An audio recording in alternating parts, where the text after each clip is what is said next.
Big ideas start with a spark. At Tassi's, we use that spark to ignite the fire in ourselves and our kids. So with the trust we build and the knowledge we share, we can grow together and stand tall, creating opportunities to advance in business while setting an example for the next generation. Whether you are starting fresh in Portugal or expanding globally, we're here to support each other. This is more than a network. We are a community that sets the examples for the leaders of tomorrow.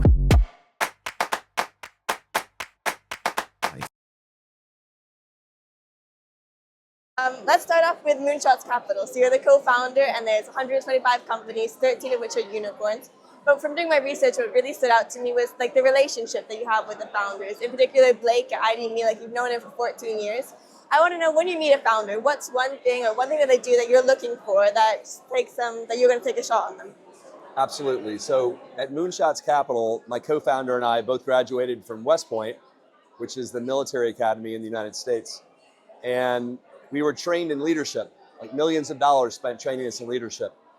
We both, after we graduated, stayed in the military. And then when we got out, we became entrepreneurs. The bug bit us. So we went after building companies and kind of understood and realized how difficult it is to come up with an idea, convince people to give you their money, their time, customers to sign contracts with you. And there are so many challenges along the way that the perseverance that's required, the passion that's required, aren't something you come up with like in your business school class thinking, wouldn't it be interesting to go out, like build this? It's very rare to be able to have that conviction from something you come up with intellectually. So when we're looking at founders and meeting them for the first time, we really try to understand that origin story. What is driving them? What is the fire that after the 10th customer says no, the 100th investor says no, 3 people quit that have been working with you, what gets them to get up that next morning and really going after trying to solve that problem? Why is it so imperative that they solve this for the world? So there's a lot of questions that can kind of get to that and pull it out, but my favorite thing is I want to know, tell me the origin story. Where'd the idea come from? Do you think a lot of that comes from like more negative pain points, like maybe being neglected as a child or having faced a lot of rejection? Or do you look at the positive side as well? I know people have a bit of split like decisions. So Craig and I have invested in 128 companies now, 32 exits, 18 unicorns. So it looks like we're getting pretty good at selecting the founders and or helping them after we put the money in. It's kind of a vicious circle there in terms of what it is. But about a third of our companies have military veterans as part of the founding team. So we know that military service, that service DNA, the drive, the attention to detail, that's helpful in early stage technology startups. But 2/3 are not.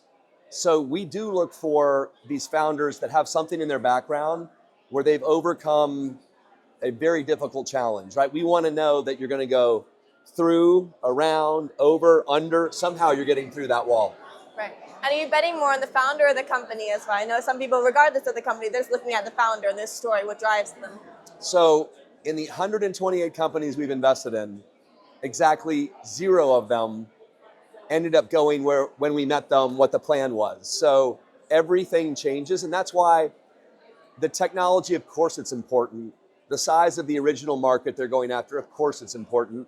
Whether our network that we have from doing this for years is going to be able to help the founder with that sector on what they're trying to accomplish. But in reality, it's that founder's ability to have a very strong conviction, loosely held, which is a weird dynamic, right? Because they also need to be humble.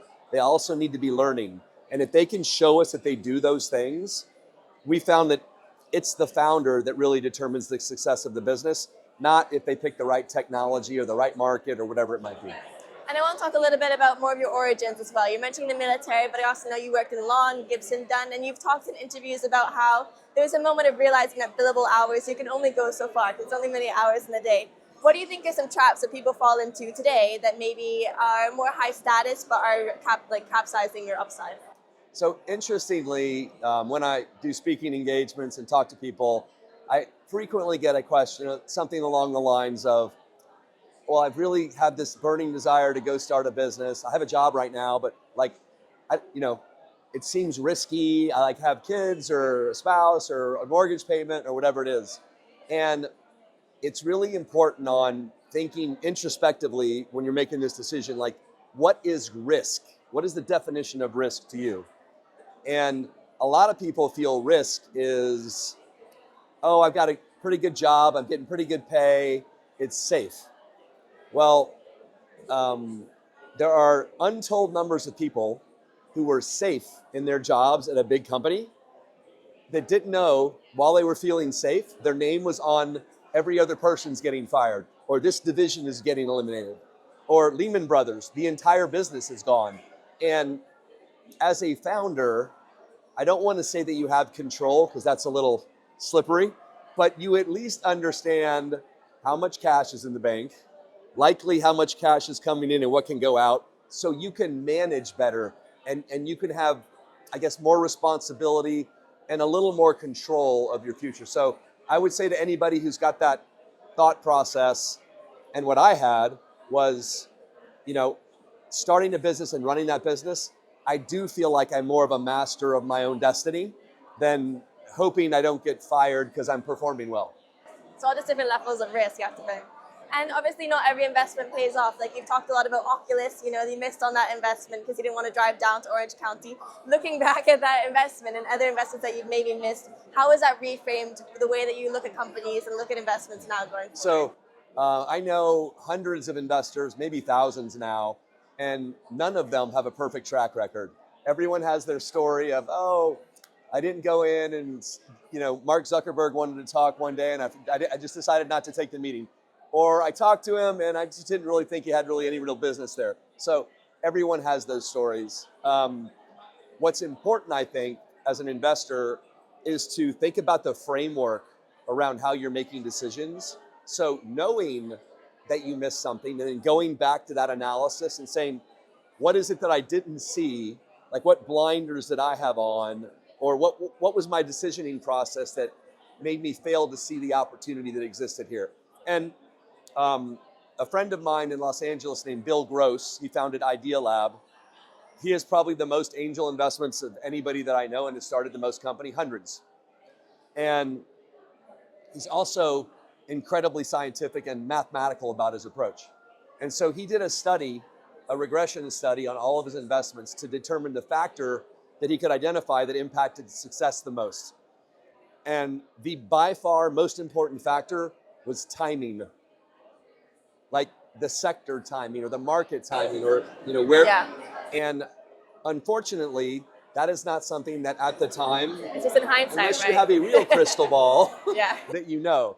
So there's no way to get the timing right? But it's, for people who are thinking about investing, it's more important to understand your framework and stick to it and analyze it. And there are things that you can do mathematically. For instance, anybody who's thinking about an angel investing, I can tell you many stories, many people who go to an investment dinner locally where there are 5 companies pitching, and clearly one of them is better than the other 4. So they're like, okay, here's my check for $20,000 or whatever the check is. They go to 3 dinners over 3 months, one entrepreneur in each one, and like on the 4th or 5th month, that first business they invested in turns out goes out of business. Guess what happens? That person's like, ah, and the spouse is like, ah, like all the money's gone, even though there's still 2 going, but it shuts off any more angel investment from that individual. And all of the Monte Carlo simulations show that in order to take advantage of the returns on this asset class, early stage technology, you need to have 20 to 25 bets. So if you're thinking about really going after angel investing, you should take a slice of your total portfolio, talk to your money manager about that. But let's say that slice is, for math's sake, because I can't do math very well, let's say it's $1 million that you can spend in this category. So if you do 25 checks, that's 40 deals. So you want to do, 25 checks, that's 40,000 a piece. So you're going to do 25 $40,000 checks over time, not all at once. And The most important thing is that you have access to deal flow. So I don't recommend locally going to a dinner every month where only 5 investors are going, because you just can't see enough. You don't have enough signal. You don't know what a good founder is yet. For instance, for Moonshots, Fund 2, we saw 5,019 deals, and we invested in 18. So it's very difficult for the random angel investor in a local area to be in the deal flow, to see that many, to see high quality. So it's better to try to attach yourself to a capital allocator, a professional one, that is going to make 15 or 20 of those bets for you. And then separately, if you're in it as an angel, you may be wanting to really understand a sector, you have an interest. Yeah. Some of those 20 or 25 bets you make, find founders in your sector that you want to learn more about or know, so that you're not just investing, you're also engaging, you're learning, maybe you're helping the founder. And within those investments, obviously you have to learn about the industries like you're saying, but when do you know when it's time to pull the plug and when it's time just to keep going and just stick with it for that, whether it's in your own company or in investments like that? So personally, from building companies, it took me a while to learn when to pull the plug. As a never quit, never give up, parents mentality, West Point, the military, never giving up is bad. You do need to have that mentality, and it's very difficult when you're in the trees chopping away to stand back and see the forest. So what I recommend for founders who are building their business, keep a personal board of advisors. Like, it's different than your company, but for your company, you have these people that you give some incentive to, some stock, that are helping you build the company. Your life is more important than your company. There are people who care about you personally, or that you develop relationships. They can be business people also, but their primary interest is not the success of the company. Their primary interest is your success, so that they can be a sounding board once or twice a year. It's like, okay, Kelly, you stopped returning all your friends' phone calls. You no longer have a girlfriend. You've gained 20 pounds. You stopped working out. You sit behind the computer all day. There's probably a problem here. Step back. Are you saying this personal board of advisors, are they real people in your life? I've heard some people as well use the same metaphor, and it's people that they know really well, but maybe they don't always talk to, or people that have passed, and they just have that framework of like, today I'm going to be talking to so-and-so, and they try and get advice from that, knowing what they know about that person. I recommend that personal board of advisors include aspirational mentors, where you're not asking for stuff all the time. You're very succinct. You get that informational interview and say, is it okay if I touch base with you in 6 months? And you're super polite, super professional, like you are, and you engage and say, here are 2 problems I'm facing right now. What do you recommend, or what have you seen before? And if you try 6 or 8 of those, you'd be surprised at how many people are willing to engage and help. It can be in the industry, it can be through personal relationships, through your parents, whatever it might be.